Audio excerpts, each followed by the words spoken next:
Bonjour à tous et à toutes. Bonjour, Olivier Guy, comment vas-tu? Ça va bien, toi? Alexandre Morinville-Ouellette, mes hommages, messieurs. Merci d'être avec nous tous et toutes, aussi nombreux que vous êtes, pour cette deuxième journée de la dernière semaine de la programmation pré-Noël de Cube. Combien de dodo reste-t-il, Alexandre? J'entends tantôt. T'es-moi pas là-dessus. OK, à la maison, j'ai besoin de vous entendre. OK? 1-877-827-2346. Je m'excuse, mais à moins que vous ayez des enfants là, en bas âge ou vous soyez vous-même un enfant, dire des dodos, il reste X nombre de dodos. Qui compte ces journées en dodo? Ah, c'est inacceptable, j'en conviens. Il y a 24 heures dans une journée, tu dois compter toute ta journée de travail et ou d'école Moi qui devais me prendre avec Alexandre Morinville-Ouellette dans la cour, dans la ruelle plus tard, je viens de découvrir qu'Olivier Guillet s'était rangé de son côté. Donc, ces deux compteurs raccablissés. Ouais, je vais décider je vais vous donner le point, messieurs. Ceci dit, ce n'est pas de ça dont je voulais parler, mais bien évidemment d'un pays auquel je rêve, Alexandre. C'est vrai? Pays où il serait interdit d'interdire.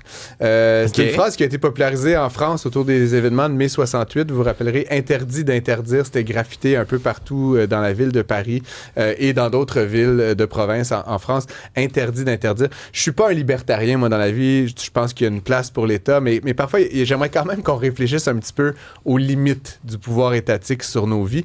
On semble naviguer des fois dans un univers un peu absurde. Et le principe même de l'État, c'est quand même qu'on donne, là, chacun des citoyens, on donne à l'État le pouvoir d'encadrer certaines de nos actions, ce qui fait qu'il y a des feux de circulation au coin des rues. Là, puis on accepte que l'État, il dicte où il y a des feux, où il y a des stops, etc. Mais puis on interdit les meurtres, puis les viols, puis on met la police pour interdire des choses. Mais après ça, j'ai l'impression qu'il y a comme un point où on sait pas où s'arrêter en matière d'encadrement puis de réglementation. Puis évidemment, je réfère à cette idée là qu'on a appris ce matin, notamment dans le journal, l'Union réciproque d'assurance scolaire du Québec. Déjà, c'est que cette affaire-là existe puis qu'il y ait des employés là-dedans, ça me fait sourciller un peu. Quand on dit qu'il y a trop de fonctionnaires au Québec, là, les employés de l'Union réciproque d'assurance scolaire du Québec, sont-ils tous et toutes absolument utiles à notre survie? Est-ce que vous êtes ravis, vous, de cotiser là, de vos impôts tous les jours là, pour l'Union réciproque d'assurance scolaire du Québec? C'est étatique, cette entité-là? Je ne savais même pas que ça existait. C'est une bonne question.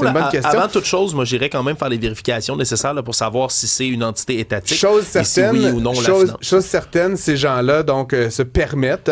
Donc c'est comme ça que j'hypothétise qu'il c'est un organisme public parce que ils se permettent d'informer et de donner des directives au centre de services scolaires. Et là aujourd'hui, c'est celui là autour de Drummondville qui obtient donc cette directive de la part de quelqu'un là qui est payé là, à cette union réciproque ou à ce centre de services scolaires. Puis on sait pas trop bien qui a fait quoi dans tout ça, mais chose certaine, il y a plusieurs personnes impliquées. Il y a quelqu'un qui a demandé une directive, il y a quelqu'un qui s'est penché sur une directive, il y a peut-être eu une séance de post-it de directive. Puis là, vous avez des gens qui sont payés 50, 60, 70, 80 000 piastres par année. Puis là, leur tâche, là, c'est d'élaborer des directives précises sur la disposition et l'utilisation des buts à glisser.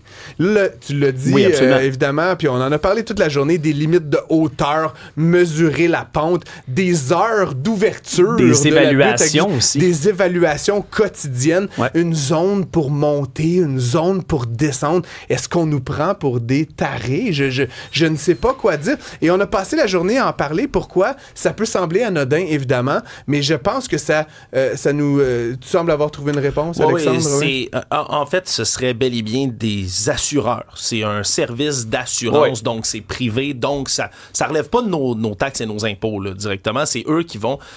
j'imagine que les assurances qui sont payées après ça par les écoles pour s'assurer le sont. Exactement. Mais follow the money, comme on dit, mais effectivement, c'est un organisme qui est peut-être pas en soi public, mais qui... Les gens de l'organisme ne semblent pas être payés par nos taxes et nos impôts. Indirectement, sont payés par nos dollars à travers les cotisations d'assurance, donc des centres de services scolaires. Et donc, aujourd'hui, ce à quoi on assiste, c'est carrément, puis je veux dire, tout le monde s'entend ou presque, à un abus de pouvoir exécutif. Puis c'est le fait que, collectivement, c'est des gens gens qu'on paye, encore une fois, directement ou indirectement, et dont le résultat du travail, c'est de nuire à notre vivre ensemble. Puis je pense que c'est ça qui nous fâche. C'est de venir dire des choses qui sont tellement contraires au bon sens puis à notre expérience de la vie commune que ça nous fâche parce que, je veux dire, de quel droit est-ce que ces gens-là interviennent dans l'espace public pour venir donner des directives sur des choses qui vont de soi? On veut faire un pays, donc je rêve à un pays, c'est ce que je disais, mais j'ai pas l'impression que c'est ce pays-là dont on a envie, un pays dans lequel on se fait dire à quelle vitesse marcher, sur quelle pente on peut glisser, à quelle heure on peut avoir du plaisir, puis à quelle heure on peut pas en avoir. Puis au Québec, sachez-le, c'est interdit de réparer sa voiture dans son entrée dans certaines municipalités. Ailleurs, la hauteur du gazon, elle est régie par des règlements municipaux. À Montréal, dans l'arrondissement de Saint-Laurent, il y a un résident qui s'était fait menacer d'amende parce qu'il faisait sécher ses vêtements dehors. C'est quand même, hallucinant. À Châteauguay, c'est interdit de posséder une poule, mais on peut posséder un serpent parce que, tant qu'à être dans l'absurdité, why not? C'est du spécisme, ça, je pense. Non, c'est vrai, c'est du spécisme, je veux juste le nommer. C'est du spécisme, je pense que quand je pense spécisme, ça réfère, moi, à d'autres types de considérations, mais c'est vrai que c'est du spécisme. Savais-tu, Alexandre, t'habites dans une maison ou un appartement? Toi? Maison, désormais, à Boucherville. Si t'as une maison, tu sais que t'as une entrée, j'imagine, devant ta maison, tu ne peux pas garer ta propre voiture devant ta propre entrée. Non. Parce que la rue et le trottoir appartiennent à la municipalité. Donc, c'est chez vous, il y a juste toi qui peux rentrer là, mais tu ne peux pas te garer devant chez toi. Et vous rappelez-vous quand même, et je me demande si c'est pas le même fonctionnaire qui avait interdit d'écrire Go Abs Go sur les autobus. Ça, c'était l'OQLF. Oui, mais on était du côté... Je réitère que ce sont des gens qui sont payés des salaires, qui passent des heures de chercher les travail. Voilà. Non, mais pas à chercher des bébites, à créer des directives pour interdire aux autres de faire des choses qui ont aucun maudit bon sens. Et donc, quand on dit ces derniers temps qu'il y a trop de fonctionnaires au Québec, qu'il y a trop de réglementation, qu'il y a trop de paperasse, qu'il y a trop de bureaucratie, on est des citoyens là, qui veulent faire de la butte à glisser. Imaginez-vous des entrepreneurs là, qui ont plein d'affaires qui se passent en même temps, des employés, des locaux qui veulent faire une extension, qui achètent des produits, qui en vendent d'autres. Nous, là, on veut juste glisser Simonac, puis on se fait persécuter par ça. Imaginez des gens qui vivent un petit peu plus de complexité.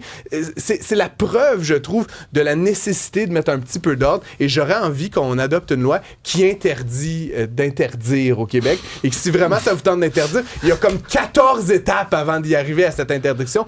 Travaillons plutôt dans l'autre direction. Enlevons des règlements. Autorisons les poules. Autorisons les réparateurs du dimanche dans leur driveway. Honnêtement, j'en ai un peu marre, puis je suis évidemment pas le seul. On va en parler avec une invitée dans quelques minutes. Alexandre, je devine que tu vas revenir sur le sujet au cours de l'émission aujourd'hui. Je vais vouloir en parler, c'est sûr. C'est le sujet de l'heure, la butte à glisser. J'ai des souvenirs précis de ce que je faisais, c'est la butte, mais si tu dis butte à glisser, c'est butte à se battre. On aussi, pourrait se faire des t-shirts « Je suis butte à glisser », potentiellement.